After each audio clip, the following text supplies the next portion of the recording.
मुझसे ना पूछो उसके शाही ठाठ के किस्से। कई घर जले होंगे तो उसके महल में उजाला होगा। और छोटे छोटे टुकड़ों में जो बांट दिया है हमको, वो दिन दूर नहीं जब स्कूलों में ताला होगा। अगर जात के हिसाब से आप वोट कीजिएगा तो जातीय जनगणना ही उसका परिणाम होगा। फिर भूल जाइए कि कोई विकास की बात करेगा, फिर भूल जाइए कि रोजी रोजगार की बात होगी। अब देख लीजिए, केंद्र सरकार जो है वो जातीय जनगणना कराने वाली है। इसका अनाउंसमेंट हो चुका है और अब होड़ मची है कि भाई साहब, सबसे पहले हम इसका क्रेडिट ले लें कि हम चाहते थे जातीय जनगणना कराया जाए। छाती ठोक के, छाती पीट के लोग इस बात का अनाउंसमेंट कर रहे हैं इस भारत में। यह बड़ा ही अजीब है। चलिए बिहार के उन नेताओं की बात भी कर लेते हैं जो लोग कह रहे हैं कि भाई साहब, हमारी वजह से ही तो हुआ है जातीय जनगणना। इसी के ऊपर बातचीत करेंगे, सब कुछ आपको विस्तार पूर्वक बताएंगे। लेकिन उससे पहले मेरा परिचय जान लीजिए। मेरा नाम है रजत और आप जनता जंक्शन देख रहे हैं। सबसे पहले बात करते हैं सम्राट चौधरी की। सम्राट चौधरी की बात पहले इसलिए भी करना जरूरी है क्योंकि इनकी पार्टी के द्वारा ये सब कुछ किया गया है और अब यही सम्राट चौधरी जातीय जनगणना की सराहना में कसीदे पढ़ रहे हैं। सम्राट चौधरी लिख रहे हैं कि देश भर में होगी जातीय जनगणना, हैशटैग लगा के लिखा है भाई इन्होंने।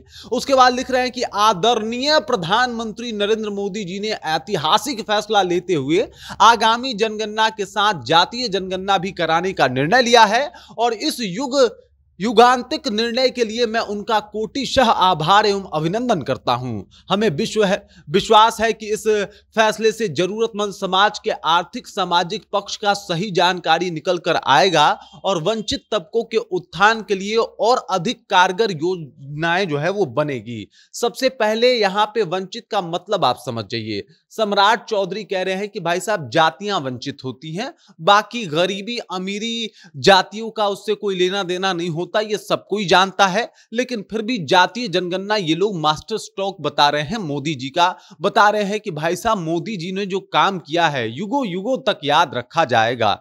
युगों युगों तक नहीं, लेकिन एक ना एक दिन भारतीय जनता सब कुछ याद रखेगी कि भाई साहब किस तरीके से पहले जात के नाम पे वो लोग वोट देते थे और फिर जातियों में उनको बांट दिया जाता था। अब दूसरे नेता के बारे में बात कर लेते हैं, चिराग पासवान। यहां पे देख लीजिए, चिराग पासवान लिख रहे हैं कि प्रधानमंत्री आदरणीय श्री नरेंद्र मोदी जी की अध्यक्षता में आज केंद्रीय कैबिनेट की बैठक में जातीय आधारित जनगणना को मंजूरी देकर देश हित में एक महत्वपूर्ण निर्णय लिया गया है।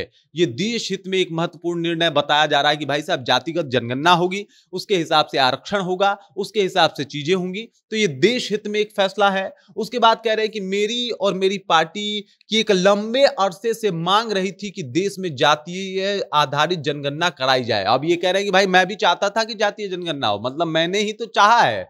उसके बाद कह रहे हैं कि आज इस मांग को स्वीकृति मिल चुकी है। इसको लेकर मैं देश के लोकप्रिय प्रधानमंत्री जी का हृदय से आभार प्रकट करता हूं।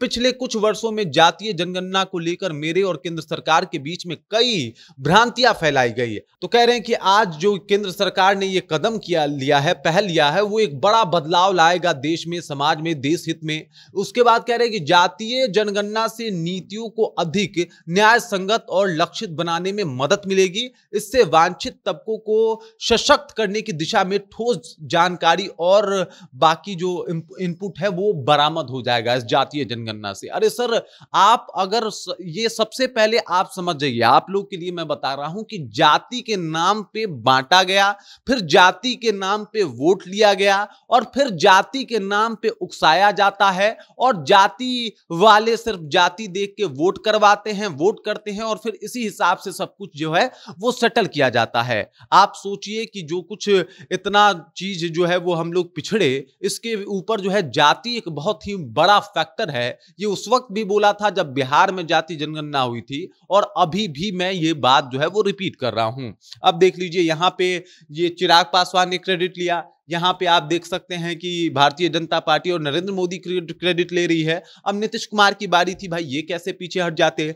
नीतीश कुमार के लिए लिखा गया है कि भाई साहब, केंद्र सरकार द्वारा, देखिए जनता दल यूनाइटेड ने पोस्ट किया है कि केंद्र सरकार द्वारा देश भर में जातिगत जनगणना कराने का निर्णय स्वागत योग्य है। हमारी पार्टी इसके लिए प्रधानमंत्री नरेंद्र मोदी जी का धन्यवाद और आभार प्रकट करती है।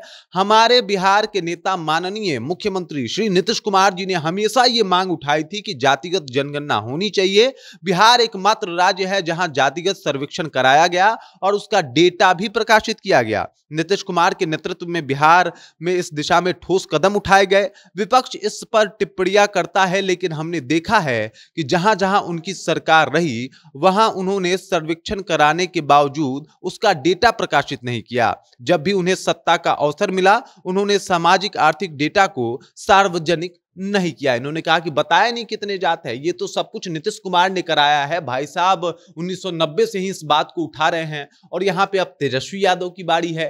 तेजस्वी यादव भी जातीय जनगणना का जो है वो क्रेडिट लेना चाहते हैं। तेजस्वी यादव कह रहे हैं कि 29 साल पहले जनता दल के नेतृत्व वाली संयुक्त मोर्चा की समाजवादी सरकार के केंद्रीय कैबिनेट द्वारा जातिगत जनगणना के निर्णय को पलटने वाला, एनडीए सरकार को दोबारा उस निर्णय लेने के लिए बाध्य करने वाला आदरणीय लालू जी समेत सभी समाजवादियों की जीत पर पटाखा फोड़ सामाजिक न्यायवादियों को बधाई दी। ये न्याय हुआ है कि भाई साहब जातीय जनगणना हो रही है, मतलब ये हास्यास्पद है। आप समझिए, अगर आपको ये जनगणना ठीक लग रहा है तो समझिए कि सबसे पहले तो हमारी जाति एक है और वो है भारतीय, और उस जाति से परे होकर अगर जातीय जनगणना हो रही है तो ये कहीं ना कहीं दुखदाई है। मैंने स्टार्टिंग में ही एक लाइन बोला है कि छोटे छोटे टुकड़ों में जो बांट दिया है हमको, वो दिन दूर नहीं जब स्कूलों में ताला होगा।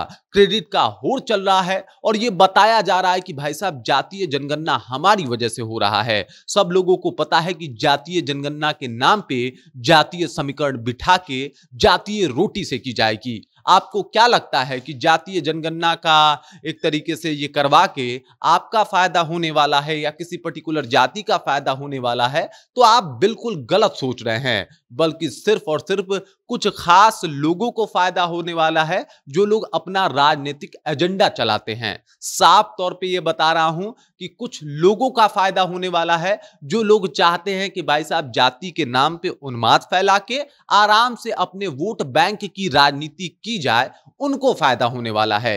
ये जो जातियां बांटी जा रही है इसका मकसद ही यही है कि भाई साहब कुछ भी करके जो है वो एकदम से इसको हावी रखा जाए, क्योंकि उनकी वोट की राजनीति चलती रहे। आपको याद होगा जाति प्रथा एक ऐसी कुरीति है जिसके खिलाफ सभी लोगों ने मिलकर लड़ाइयां लड़ी। बहुत हद तक उसको ठीक करने में कहीं ना कहीं उन लोगों का योगदान है जिन लोगों ने जाति को सिरे से खारिज कर दिया। लेकिन अफसोस की बात, जिस जाति प्रथा को खारिज किया गया था, जाति जनगणना करा के एक बार फिर से उस बात को प्रमोट किया जा रहा है, इसमें कोई संशय और दो राय नहीं है। अब देख लीजिए जाति जनगणना का जो असर है वो चुनाव पे क्या पड़ेगा ये तो पता नहीं, लेकिन इतना तो पता है कि इसका राजनीतिक फायदा बटोरने के लिए सभी पार्टियां बारी बारी से आके ये बयान दे रही हैं कि भाई साहब जाति जनगणना हमने कराया है ताकि किसी विशेष जाति के ऊपर अपना ध्यान आकृष्ट करके अपनी राजनीति रोटी से की जा सके। बाकी इस खबर, इस जानकारी को लेके और जिस तरीके से अभी जातीय जनगणना का होड़ एकदम चला है कि भाई साहब हम क्रेडिट ले ले, क्रेडिट का होड़ चला हुआ है, उस बात को लेके आप क्या सोचते हैं? आपके जहन में क्या कुछ चल रहा है? कृपया कमेंट कीजिए और अपना विचार हम तक पहुंचा दीजिए। बाकी आप देख रहे हैं जनता जंक्शन और मेरा नाम रजत है।